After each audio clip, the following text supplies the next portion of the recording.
Matt, thanks for joining me today. Man, happy to be here. Yeah, so we're in Lexington. Tell me a little bit about where we're at, this complex that we're at here. Yeah, so we're on Manchester Street. This is a popular spot for a lot of the young professionals in town, and then really for everybody. But so we're at the Elkhorn Tavern right now. It's a little noisy. It's a little rainy. Yeah. But this is a really cool hangout. And then obviously you have Goodfellas Pizza, Ethereal, and Crank-A-Boom, which is obviously a popular spot. So this is a place where the economy is getting right back into the swing of it. It's cranking and booming over cranking here. and booming, right. And like you said, we're undercover. It's another rainy day here in Kentucky on top of multiple rainy days. So maybe one of these days we'll get a little bit of sunshine. Yeah. Otherwise, we're going to have to go to Grant County and do this at the Ark, and so. That's good. That's good. So we're drinking James Pepper. I think this is the site of the old Pepper Distillery. Correct. And actually, I think it looked like they're still distilling over there. Yeah, and I think there's still bigger plans on expanding their operation. But this is, one of the staples of Lexington, and I believe it at the turn of the century, when we were really exporting a lot of bourbon from this area, using the creek or river behind us, Kentucky River, to utilize that as logistics. Yeah, well, welcome to Bourbon Birds. All right, man. Good to have you here. Yeah, it's good. I like it. There's nothing like doing interviews over bourbon. Yeah, you should have been doing this a long time ago. That's right. You get a lot more interviews this way, free bourbon. Well, I want to talk to you. You had sent me an article a few weeks ago now, and it was about woke, right? Like we talk about woke culture, cancel culture. Republicans have really grabbed on cancel culture as a catchphrase at the times. But, the conversation you and I were having that we didn't really get to fully have is about how far wokeness is going. And, to start off, do you think that being woke is a problem for Democrats? No, I don't think, and I think the term has been hijacked and it's been used for both sides for their purposes. I think the article that I think I sent you it was James Carville really kind of just telling truth, and he probably had him a couple of bourbons, and then he was talking to a reporter, and he was just saying that, what we tend to do on the Democrat side is we put ourselves in boxes right away when we're discussing certain issues. We start creating a vernacular or a language that's not really used by Main Street America or Kentucky. We do that in a way to describe our values, and sometimes that creates a disconnect. And I think what his point is that voters often get lost in those conversations about race, about, social economic justice, equality, because they feel like they're priced out of that conversation because there is some tripwires that are set up. And I think that was what that article was kind of discussing. Right. And what I'll do is I'll link to that article both online and on Apple Podcasts so people can see kind of what we're talking about as well. And I think and you pointed out, a lot of what Carville's talking about is messaging here. Right. Like this gets down to, who's going to win a messaging battle, Republicans or Democrats. And at the end of the day, it's finding language that relates back to the electorate, to the folks that are going to go to the ballot box and decide who's going to win. Right. And why I think this is an apropos conversation right now is that we've got a United States Senate race about to start here in Kentucky. There's an exploratory committee filed for Charles Booker. Right. And obviously a lot of where he caught fire in 2020 was around race-related issues, protesting in Louisville and Lexington. Right. So I think it's worth our while to talk about woke culture and these types of things. And what I'm interested in, too, is these are interesting times when you look at Kentucky's population, you have something like 86% white. Right. Right? Like, so does race matter in a state like Kentucky when it comes to politics? No, absolutely. And you mentioned Charles, Representative Booker is different from what I would consider woke Twitter. Woke Twitter can be separate of what a candidate chooses to talk about. A lot of those values I'm going to share. I may talk about it in a different way. I think Charles is a little unique in that sense that he talks to folks and he is traveling, and as he's doing those things, he's not caught up in that. I think that's something that we see on the more Twitter left that is more evasive and causing some issues. But we find that on the day-to-day side of politics. Sure. So at that point where it's starting to cause some issues on the woke left or whatever it is, the radical left, whatever you want to call it, and we might be seeing this already. At what point do Democrats start to eat their own with this type of rhetoric? Well, one of the biggest things that we learned through these the presidential election, where the House, the congressional side lost seats, while even though Biden won, we saw that we may have lost ground with Hispanics. Well, one of the things that's in that article is the term Latinx, and talking about how that's a term that is really just kind of made up by white liberal folks, and they're trying to be very careful in how they're talking about another culture. But in doing so, even folks who are Latino or Latina don't understand what you're saying, because you've created a vernacular that they don't even share themselves. So I think that's one of the examples that it gives in that article. Yeah. So maybe it's a place where we've gone too far trying to be too PC. Yeah. And then we have the PC police out there trying to tell everybody, watch out, or I'm going to cancel you. Yeah, and I think that has, like you said, it's a each your own. Yeah. To a certain point, politics is about addition. Mm-hmm. You've got to add people into your column. If you're really smart, it's about multiplication, and you're finding a way to bring people into your fold. You don't compromise your principles, but maybe you talk about things in a way that's a little more common sense, a little bit Main Street. And right now, Democrats do have some of those problems that are just in the way they're speaking. It can be perceived as being elitist. It can be perceived to be too academic. I think it was another term used in there, talking about the faculty lounge, and our politics doesn't need to be the faculty lounge, where it's the high and mighty Ivy Tower talking down to folks who you're trying to convince to be involved. Right. Well, you're not necessarily in politics anymore. Right. You keep a foot in both worlds, so to speak. You do the emergency management thing kind of as a full-time gig now. Yeah. But as you look out at Kentucky, and after, you served Allison Grimes, Secretary of State's office, you were an advisor on her United States Senate campaign. Right. Is Kentucky a place where liberalism can survive and that Democrats can win? And I understand that those are two separate things. Yeah. Well, I think, we do have a huge Senate race that's going to capture the attention of the entire nation here in another year. Actually, by the end of this year, we're going to be having a lot of folks, a lot of satellite trucks pulling in who are going to be chasing around Rand Paul and Charles Booker. The reality is it depends on the candidate. And I think that the candidate that we're... Oh, that's lovely. Yeah. That's lovely. Hey, it's an active shot. That's right. That's right. I think Charles has a different race in mind, and I think he has. I think one of the reasons he's captured a lot of fire and a lot of wind in his sail right now is because of how active he is on the ground. I think people still want to see their candidates up close. Yep. Rand Paul has a kind of a reputation to be somewhat aloof and not as involved. So it depends on the aggressive contrast between the two of their aggressive politics and their retail side of it. Charles, I think, is prepared to do a heavy level of retail where we may see Rand Paul drop off from that, hoping that the demographics of the state pull him across, whereas Charles could catch fire with a couple of issues that we may consider liberal or to the left, but at the end of the day, they're something that are appealing to the main electorate for the state of Kentucky. Of course, we have to weigh the benefit of incumbency for Paul. He served 2 terms. He's spent nearly 12 years in office now. He's seeking a 3rd term. So very high name ID. Of course, Booker's going to have name ID heading into this race after coming off running in that Democratic primary against Amy McGrath. And I think Charles is going to have a lot of influx of money and a lot of political capital right off.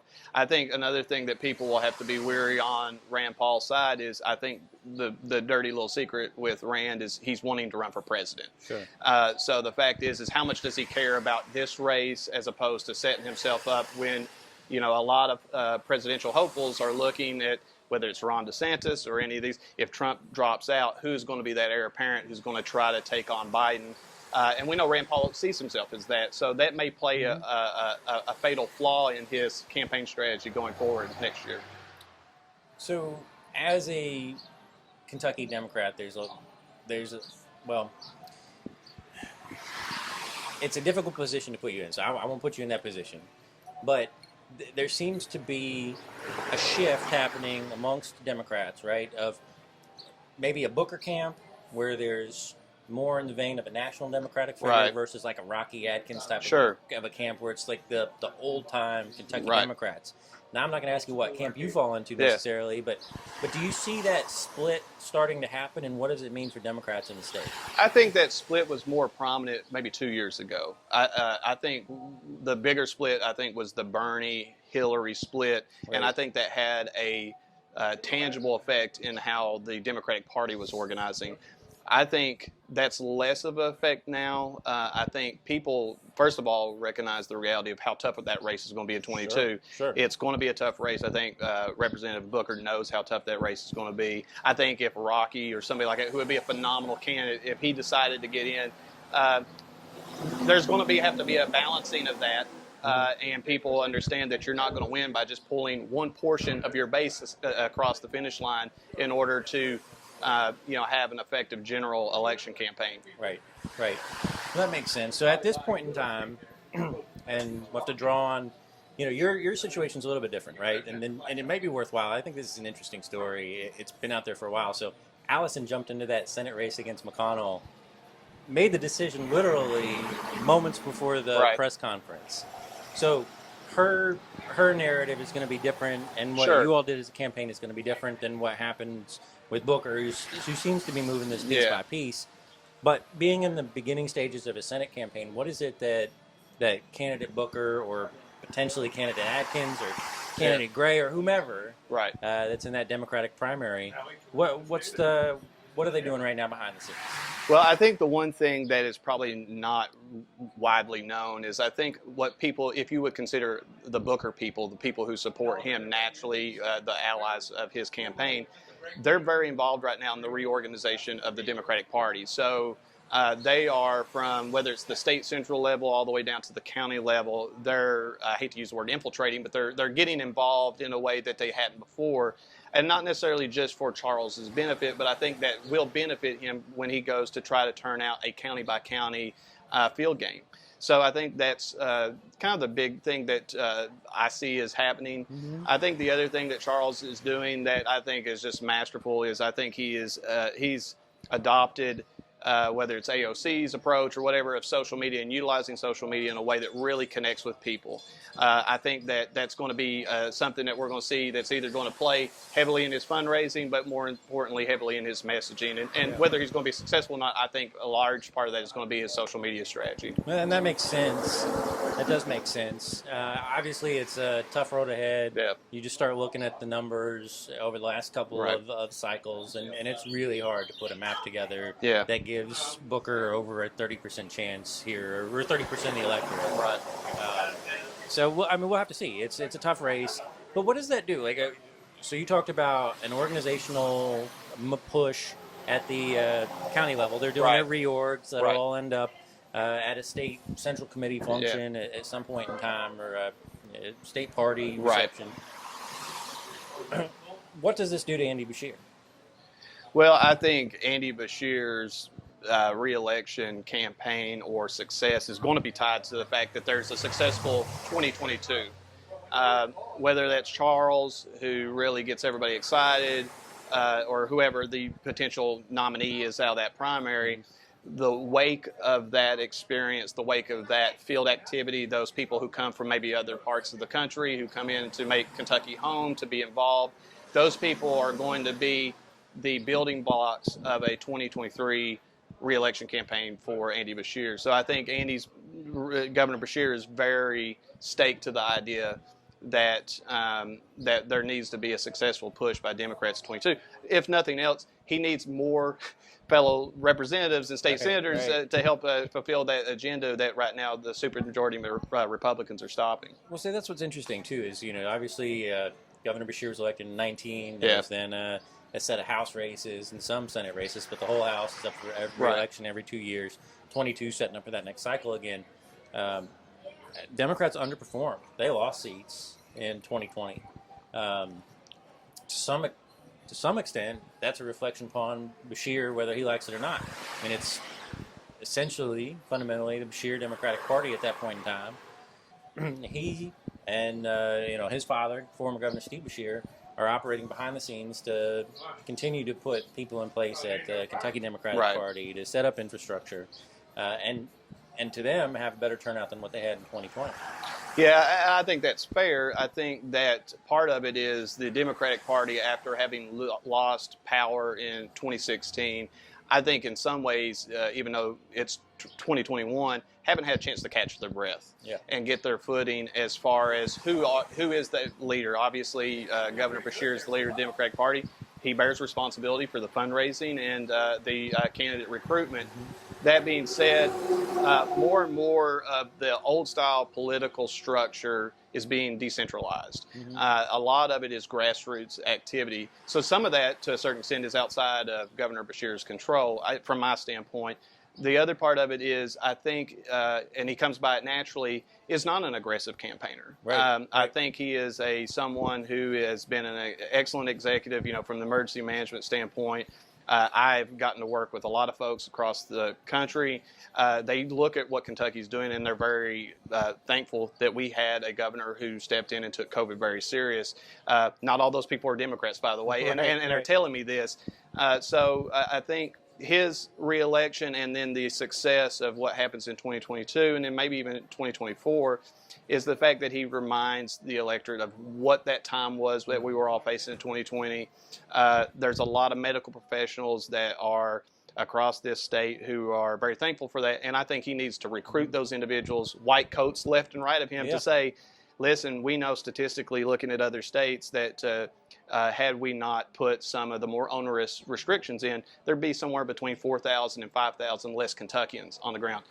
He needs to tell that to the Kentucky electorate, and then whoever he may face come that November may have to put that choice to them. Which of these 5,000 Kentuckians did you not want here because I did what I did, which was unpopular? Right. So Beshear's got his narrative set. Republicans are obviously going to take the counter narrative, which is the economic downturns, the cost of businesses that are no longer there. Those types of, the Wallet Hub put something out here recently, said that Kentucky's just not doing great on the economic front. So obviously that's going to be their talking point. So to some extent there's a messaging battle that happens there. What do you make, though, Matt, of the Republican hopefuls at this point? Not yet candidates, but folks that are out there. The former Ambassador Kelly Craft. You've got Agriculture Commissioner Ryan Quarles, Somerset Mayor Alan Keck. Auditor Mike Harmon. There's a handful of these Republicans that are out there that they're eyeing a race for governor. What do you think of the Republican field at this point in time? I think the person who's probably the most interesting to me is Kelly Craft. Obviously, she is someone who has a Trump resume, which I think would play well in the state. I think the fact that she and her husband sit on quite a bit of a war chest, have a capability of doing an upstart campaign that could take off really quickly if there's a huge infusion of money. Obviously, Ambassador Craft would, she suffers from the lack of name ID. So she would have to fix that right away by putting a lot of money. The question is, if she made that choice, what does a Commissioner Quarles do? What do the other folks? When it comes to Mike Harmon, Allison Ball, those folks, I think what you're going to see there once they realize some of the prize fighters are getting in the ring is they're going to be looking at each other's offices across the hall and say, I'm going to run for your office. Things that used to happen, 20 years ago in Frankfort, I think you're going to see a lot of that for them. But it's interesting, we didn't know who Matt Bevin was. Come 2019, and he came in. And if he got into the primary, I think Ryan is a well-known candidate. Some people even talk about Congressman Comer possibly getting in the race. So folks with those name ID, if they struggle to get started, and Matt Bevin is the name and you have a multiple individual primary, there's a chance where you're looking at Matt Bevin possibly getting in. I just have my doubts that he's serious about that. I think he's having fun teasing things out because that's just kind of his personality. But at the end of the day, I think Ambassador Craft is someone I think to pay attention to because I think that she's somebody who apparently very dynamic as an individual and someone who would have the resources to put up a pretty big campaign. So a couple things on Craft that I think are interesting, and I'm curious as a guy from Eastern Kentucky, a guy from the mountains. Her husband, his money comes from the coal industry. Right. How does that play in East Kentucky? here's somebody who married into this coal money, and oh, by the way, this money came from, you know, you can make an argument the money came from the pockets of the miners, the guys that were doing the work. How does that play in East Kentucky? Well, it's going to play terrible for the Democrats. You know, she's not going to win a lot of Democratic support from that. Yeah. But I think that's something that gives her probably some initial credibility with the region, the fact that she can claim that her family has been so involved in the coal mining industry. But the fact that coal is really not even the war on coal, which was a culture war wrapped into an economic argument, is less of a thing today. Right. It's less of a battle axe that folks like Senator McConnell and others wield. I don't know that she can or wants to pursue a war on coal messaging. It might make sense for her because of her background, and it might be able to cover up some of the things that we know that are some negative feedback she's going to get from the fact that your husband's been so involved in the industry. Where we've had mining deaths, we've had folks who are still suffering from black lung, we have folks who are constantly suffering from the pains of breaking their back to keep the lights on in our state. And sure, we've got a region that's been out of work, a bunch of promises that were made to put that region back to work, and a couple of people with a whole bunch of money in their pocket. Right, and I think the old timers back in the day used to tell you, they hated the coal operator. They were not in league, but because of this very pervasive cultural war that we're all suffering from, we've had this alignment in a way with corporate titans, so to speak, such as Mr. Kraft and others, where they and the worker have now kind of joined up in forces. But again, I think, like I said, the war on coal rhetoric has been played out. I think it was played heavily in 2014 against my friend Allison, and it played a significant role in that race. I think it would play less of a role in the 2020 with Charles Booker, and I think it would play even less of a race or an issue in 23. Yeah, I mean, how can you claim it at this point? We've had, 4 years of Matt Bevin. We've got all but one federal elected. Right. That's a Republican. At this point in time, if Republicans wanted to take action and knew a solution in Eastern Kentucky to the issue about coal, then they would have done it. Yeah. And let's be honest, like, there's market forces at work in Eastern Kentucky that predate President Obama, that started under the George W. Bush administration, that led to the decline of the coal industry. First and foremost, free market forces that included the cheap prices of natural gas. Yeah, there's been promises made on both sides. I think I fault President Obama from the standpoint that he stood on the stage with United Mine Workers and he said, hey, listen, if we can find a way to put a man on the moon, we can find a way to burn coal cleanly. But then when he took office, obviously that 50-year investment was just not worth it. We're moving towards these renewables. Obviously, Trump came down in a really $10,000 suit, made a digging motion. That clearly didn't fix the coal economy. But at the end of the day, I, as a proud Eastern Kentuckian, I want to see coal come back in some capacity so there is employment. Yeah. I would love for us to mine all of it. The problem is you could fill up this parking lot right now with coal and you can't find an investor who's going to purchase it. Right. So I think the one thing that I'd love to see out of candidates in 22 on both sides is talk about the smart economic elements that come into play for coal. Yeah. It's an easy thing to just say, I'm for it, I'm against it, but then what's next? And, there's a lot of responsibility that happens both on the Democrat and Republican side for the fact that the industry has continued to go downhill and there's nothing been to replace it. Mm-hmm. So for Eastern Kentucky, beyond coal, I mean, at what point, maybe we're past it at this point, but at what point is there an honest discussion with people from Eastern Kentucky that coal's probably not coming back? We'd love to bring it back if we could, but not coming back. We've got to move on. We've got to, there's going to be re-education efforts. There's going to be smart technologies put in place. We're going to put new industries here. We're going to bring high-speed internet. When did those conversations start happening? Well, I think, one, I can speak for Eastern Kentucky is ready to have that conversation. Yeah. They've been ready for it. Their campaigns are these big tents. They pop up, they come into town, and they whiz out, as soon as they got their guy elected or their gal. And there's not really a sustainable conversation that happens in the wake. That's why I think someone like Representative Booker may have a chance because he can say, we've tried it all. And let's try this. And the reality is there's no reason why solar panels should not be made in Martin, Kentucky, or in Floyd County.